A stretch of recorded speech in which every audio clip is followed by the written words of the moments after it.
क्या काम है वो आज उसको समझेंगे। तो क्या है वो काम? वो भक्ति है। यानी हम इस संसार में क्यों आए? भक्ति करने के लिए आए। और अगर भक्ति नहीं करी तो समझ लो कुछ नहीं किया, कुछ भी। अब भक्ति के नाम पे हमें क्या बताया जा रहा है? भक्ति के नाम पे हमें बताया जा रहा है कि मंदिर चले जाओ, मस्जिद चले जाओ, गुरुद्वारे चले जाओ, चर्च चले जाओ। फिर क्या करें वहां जाके? कोई कह रहा है राम राम जप लो, कोई कह रहा है वाहिगुरु वाहिगुरु जप लो, कोई कह रहा है नमाज पढ़ लो, कोई कह रहा है प्रेयर कर लो। उससे क्या होगा? उससे केवल तुम्हें लगेगा कि हाँ आज का काम मैंने समाप्त कर लिया। मंदिर गया, पूजा अर्चना करी, दीप जलाया, जल चढ़ाया, घंटी बजाई, मन्नत मांगी, घर वापसी, हो गई भक्ति। ऐसी भक्ति नहीं होती भाई। ये तो तुम अपने मनोकामना पूरी करवाने के लिए गए थे। ऐसे भक्ति नहीं होती। तो भक्ति कैसे होती है?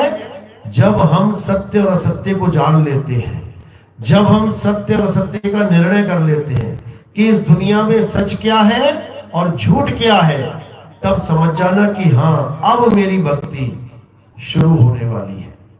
तो आज हम इसी को समझेंगे कि क्या है सत्य, क्या है असत्य। तो कैसे जानेंगे क्या है सत्य? गीता के माध्यम से। गीता एक ऐसा ग्रंथ है जो हमारे धर्म का सबसे बड़ा, सबसे पवित्र ग्रंथ माना जाता है। तो गीता क्या कहती है कि हे अर्जुन, इस दुनिया में दो प्रकार के तत्व हैं, एक असत्य और एक सत्य। असत्य क्या है? हे अर्जुन, जो जन्मता और मर जाता है उससे असत्य कहते हैं। जो पल पल बदलता रहता है उसे असत्य कहते हैं। जो सदा एक सा ना रहे उसे असत्य कहते हैं। तो क्या है वो असत्य? ये शरीर पैदा हुआ, एक दिन मर जाएगा, ये असत्य है।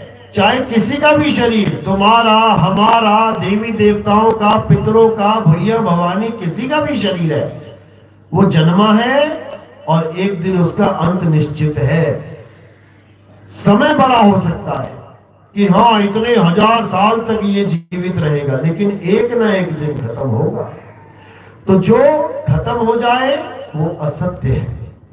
जो पल पल बदले, ये शरीर देखो रोज बदल रहा है। जब पैदा हुए छोटे से थे, बढ़ते बढ़ते बढ़ते बढ़ते आज देखो जवान हो गए, जवान से आगे बूढ़े हो गए, बूढ़े से आगे लाश बन जाएंगे, लाश के बाद मिट्टी में मिल जाएंगे। पल पल बदल रहा है। सत्य है कि असत्य है? असत्य है। जो बदलेगा वो असत्य है। अब पीपल की पूजा कर रहे हैं भगवान मान के। आज पीपल हरा है, कल को पीपल पत्ते सारे पीले हो जाएंगे। आज पीपल हरा भरा है, कल को सूख जाएगा, असत्य है। तुलसी की पूजा कर रहे हो, आज तुलसी हरी है, कल को सूख जाएगी, पीले पत्ते हो जाएंगे, असत्य है। कोई भी ऐसी चीज है जो बदल जाए वो असत्य है।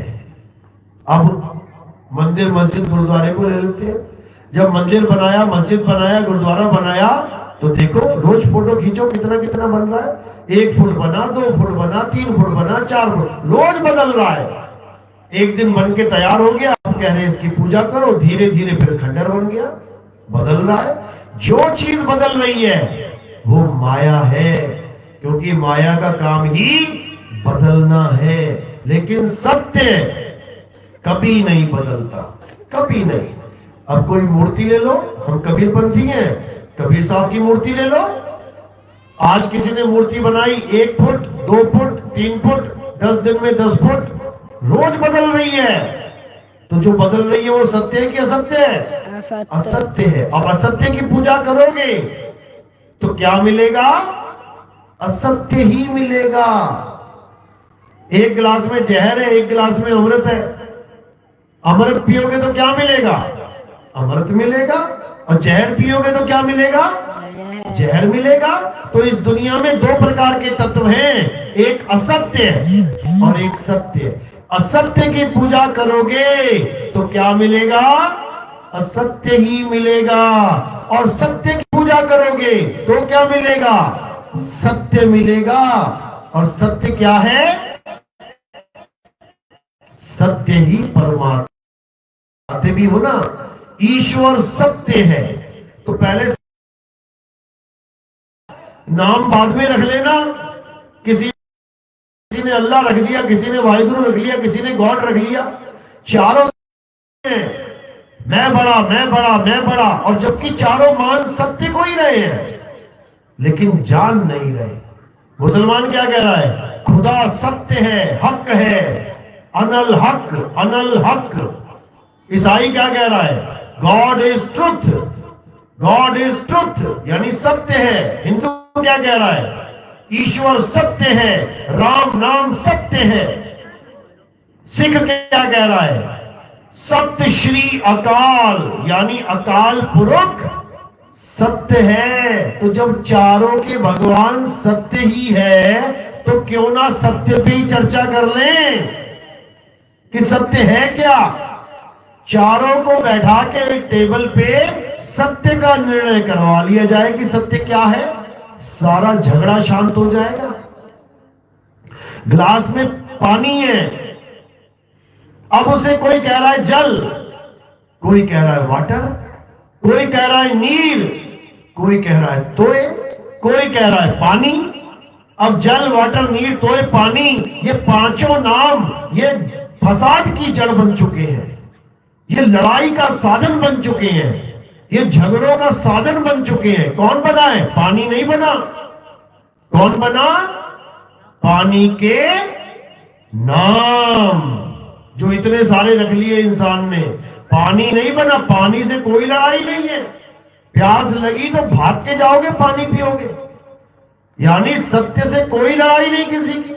सत्य को तो सब मान रहे हैं, लेकिन सत्य के जो नाम रख लिए गए हैं वो नाम ही इस झगड़े का सबसे बड़ा कारण बन बैठा है। अब नाम किसने रखे हैं? नाम इंसान ने रखे हैं। इंसान ने नाम कैसे रखे हैं? इंसान ने नाम अक्षरों से रखे हैं। अक्षर कैसे बने? अक्षर आदि मानव ने बनाए। जब आदि मानव था, 5वीं कक्षा में पढ़ा ना आदि मानव का, जब आदि मानव था तो ना कपड़े थे पहनने के लिए, ना कोई मंदिर मस्जिद गुरुद्वारा था जहां पूजा करता था, ना कोई उसके खेत खलिहान थे, ना उसका कोई घर था, ना कोई नौकरी ना धंधा करता था। क्या करता था? जानवरों की तरह रहता था, जो मिल गया वो खाता था, कच्चा। उसके बाद 2 पत्थरों को टकराने से आग की खोज करी कि नहीं करी? आग की जब खोज हो गई तो कच्चा मांस पका के खाने लगा। अभी खेती बाड़ी नहीं आती उसे। अभी जानवरों को देख देख के, अच्छा शेर ने हिरण पकड़ा, उसको ऐसे खा रहा है, मैं भी हिरण पकड़ता हूं, ऐसे खाऊंगा। ये ज्ञान जानवरों से मिल रहा उसको। धीरे धीरे धीरे उसने आग की खोज करी। उसके बाद जानवरों को डराने के लिए भी आग का काम किया उसने, आग का इस्तेमाल किया। धीरे धीरे धीरे बुद्धि विकसित हुई तो उसने पेड़ पौधे कैसे लगाने हैं, फल फूल कैसे लगाने हैं, बीज कैसे डालना है, ये सीख लिया। इसी बीच उसने अक्षरों का ज्ञान सीख लिया। कैसे? मुंह से निकलने वाली हर आवाज को उसने लिपिबद्ध कर दिया। उसके मुंह से निकला आ, उसने लिख दिया आ। हिंदुस्तान के आदि मानव ने और अंग्रेज वाले आदि मानव ने क्या लिखा? ए। हमने लिखा आ ई ई उ ऊ, उसने लिखा A B C D E. अरब में जो आदि मानव था उसने क्या लिखा? अलिफ बे ते पे। पंजाबियों ने क्या लिख दिया? ऊड़ा एड़ा ईड़ी। अब बंगाल में जाओगे तो कुछ और है। अलग अलग लोगों ने अलग अलग भाषाओं में अलग अलग अक्षरों की खोज करी। हिंदुस्तान में कितने अक्षरों की खोज हुई? हिंदी के कितने अक्षर होते हैं? 52 अक्षर। और अंग्रेजी के 26 अक्षर। यानी उनकी बुद्धि, उन आदि मानवों की बुद्धि हमारे आदि मानवों से कितना चली? आधी। वो 26 पे ही हथियार फेंक दिए उन्होंने, और हमारे वालों ने जीव घुमा घुमा के टा ठा डा ढा का खा कितने बना डाले, डबल। सोचो, उनकी जीव न घूम पाई, 27वां अक्षर आज तक नहीं बना पाए, कितने साल हो गए अंग्रेजी खोजे हुए। तो ये काम किसने किया? आदि मानव ने। उसके बाद क्या हुआ? इन अक्षरों के द्वारा उसको जो कुछ दिखाई दिया उन्होंने उसका नाम रख दिया। हमारे आदि मानवों ने रखा पेड़, अंग्रेजों ने क्या रख दिया? ट्री। हमारे आदि मानवों ने रखा धरती, उन्होंने रख दिया अर्थ। हमारे आदमी मानव ने रखा आसमान, उन्होंने रख दिया स्काई। हमारे वालों ने रखा जल, उन्होंने रख दिया वाटर। हमारे वालों ने रखा आग, उन्होंने रख दिया फायर। ऐसे ही सारे अक्षर दोनों ने मिला मिला के शब्दों का जंजाल बुन दिया। जो चीज दिखाई दी उसका एक नाम रख दिया। तुम अभी सत्संग सुन के घर के बाहर निकलोगे ना, तुम्हें जो जो चीज दिखाई देगी ऑटोमेटिकली तुम्हारे दिमाग में उसका नाम आता जाएगा। पेड़, सड़क, पानी, ईंट, पत्थर, कुत्ता, भेड़, बकरी, सब कुछ तुम्हारे। और ऐसी चीज अगर तुमने देख ली जिसका तुम्हें नाम नहीं पता तो क्या कहोगे? अरे ये क्या है? मुंह से क्या निकलेगा? अरे भैया ये क्या है? क्यों? क्योंकि उसका नाम ही नहीं पता तुम्हें। कोई भी एक ऐसी चीज आ जाए जिसको तुमने कभी देखा नहीं, उसका नाम नहीं जानते, तो मुंह से अपने आप निकलेगा ये क्या है। अब उसके बाद इसका नामकरण कर दिया जाएगा। एक मुंह नुचुआ था, एक यूपी में आया था बहुत पहले, सुना है? मुंह नुचुआ नहीं सुना? अब मुंह नुचुआ नाम कैसे पड़ गया उसका? बताओ, किसने नामकरण किया? पंडित जी ने। पूरे अखबारों में छाया हुआ था, तब ये मोबाइल नहीं चलते थे। समझ लो, मुंह नुचुआ, यहां आया वहां आया, अखबारों में दिखता था। किसने रखा उसका नाम मुंह नुचुआ? बड़ा प्यारा नाम रख दिया, क्योंकि वो मुंह नोच लेता था लोगों का। उसने मुंह नोचे दो चार तो उसका नाम रख दिया मुंह नुचुआ। अगर पीठ नोच लेता तो क्या रखते? पीठ नुचुआ।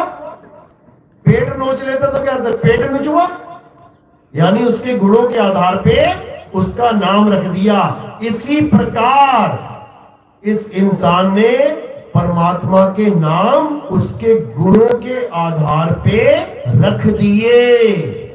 समझ लो, हिंदुओं ने लिखा परमात्मा। अब परमात्मा क्या है? एक गुण है, यानी परम आत्मा। जैसे बहुत सारे शिष्य हैं, लेकिन एक शिष्य बहुत अच्छा है, बहुत आज्ञाकारी है, तो वो क्या है? परमात्मा, परम शिष्य। समझो, उसका नाम नहीं है परम शिष्य, उसका गुण है कि बाकी तो है शिष्य, लेकिन वो परम शिष्य है, परम पूज्य। यानी बाकी सब भी पूज्य हैं, लेकिन ये परम पूज्य है। इसी प्रकार परमात्मा, बाकी सब तो आत्मा है, जीवात्मा है, लेकिन वो परम आत्मा है। तो इस जीवात्मा को किसको प्राप्त करना है? परम आत्मा को। ये इंसान ने नाम रख दिया। मुसलमानों ने नाम रख दिया खुदा। क्यों नाम रखा खुदा? खुदाई करी थी क्या कहीं पे जो नाम रख दिया खुदा? खुदा का मतलब है खुद में आ, यानी तेरा परमात्मा, तेरा खुदा तुझ में है। किसमें?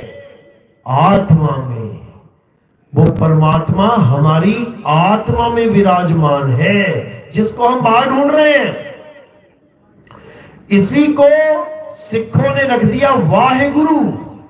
यानी जब उनको परमात्मा की अनुभूति हुई, जब उनको आनंद की अनुभूति हुई, तो उनके मुंह से क्या निकला? वाह।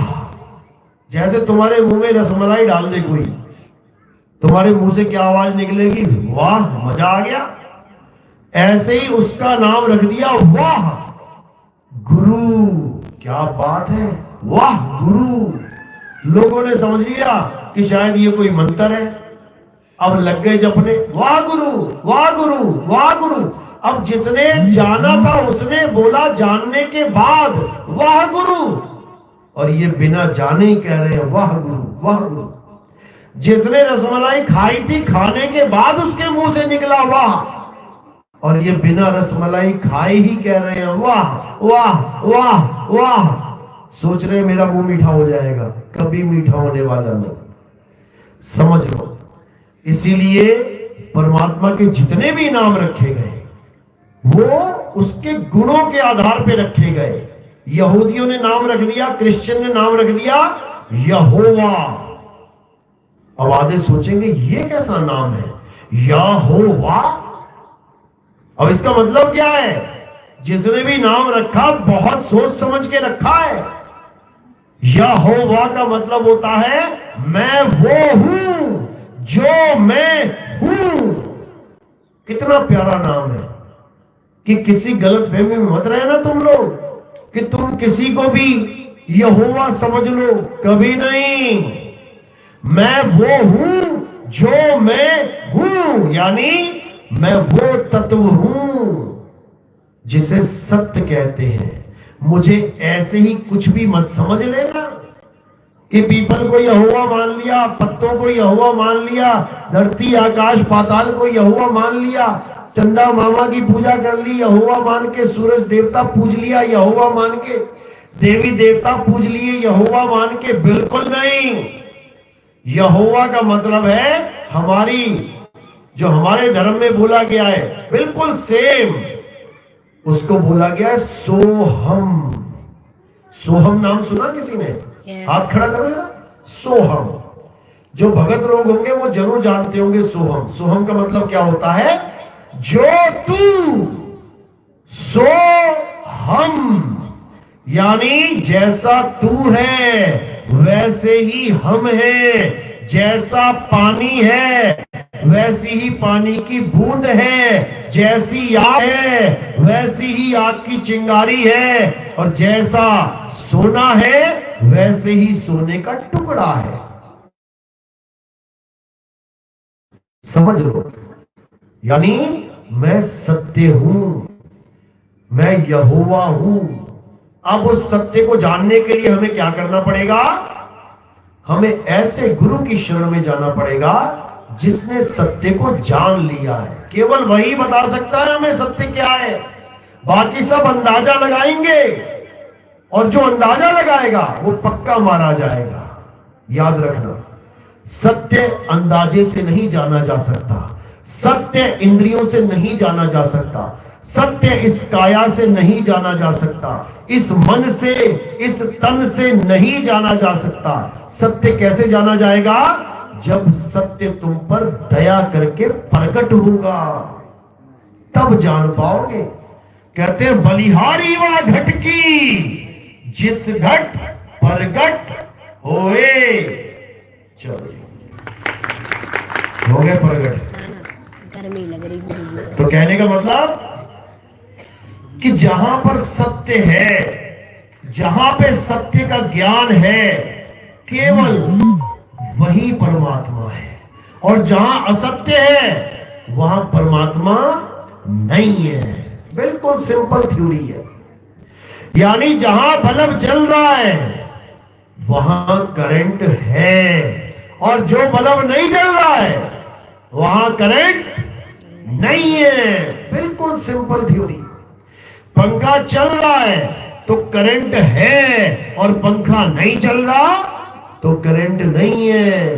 बिल्कुल सिंपल। इसी प्रकार जहां पर जीवन है वहां परमात्मा है, और जो चीज निर्जीव है वहां परमात्मा नहीं है। ये मोबाइल जीवित है या निर्जीव है?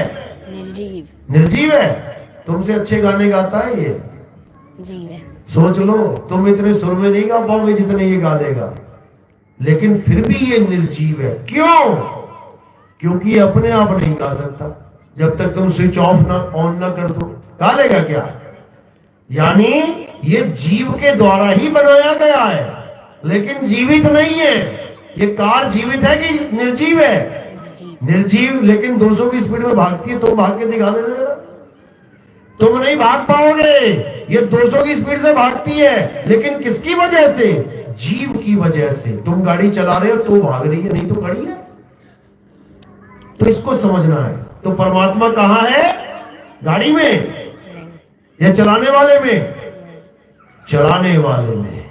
जो चला रहा है उसमें परमात्मा है, और जो चल नहीं पा रहा है उसमें परमात्मा नहीं है। इसको समझ लो अच्छे से। यानी परमात्मा निर्जीव वस्तुओं में नहीं है। ये माइक, इसमें परमात्मा है क्या? नहीं है। लेकिन बोल तो रहा है, आवाज तो इसी में से जा रही है। बोलने वाला कोई और है, जीव बोल रहा है, इसीलिए तो आवाज जा रही है। तो जीव अविनाशी है, लेकिन इस काया को धारण करके अपने आप को नाशवान समझ रहा है। बस इतनी सी गलती है इसकी। अब करना क्या है? अब इस काया से परे अपने सत्य स्वरूप को जानना है, बस। इसके अलावा कुछ नहीं। तो साहिब यही समझा रहे हैं, अरे जीव सोई जो जुग जुग जीवे, उत्पत्त परलय माही, और देह धरे भर में 84, निर्भय कबहू नाही। ये कभी निर्भय नहीं हो सकता। कब तक निर्भय नहीं हो सकता? जब तक ये ना जान ले कि मैं अमर हूं। आप अमर हो या मर जाओगे एक दिन? अमर कौन कौन है? हाथ खड़ा करना जरा। जो कभी नहीं मरेगा, सब मर जाओगे। बड़े दुख के साथ कहना पड़ रहा है, सब मर जाओगे। अरे तुम अमर हो, तुम कभी मर ही नहीं सकते। अगर तुम मर जाओगे तो यमराज किसको पकड़ के लेके जाएगा? यमदूत किसको लेके जाएगा? स्वर्ग में नरक में कौन जाएगा? तुम ही जाओगे। तुम मरे कहां? अगर मर गए होते तो काम खत्म, जला दिया तुम्हें, खत्म। अब कहां? अब कहां जाना है? शमशान में पहुंच गए, खेल खत्म? खेल खत्म नहीं हुआ भाई, खेल तो शुरू हो गया वहां से।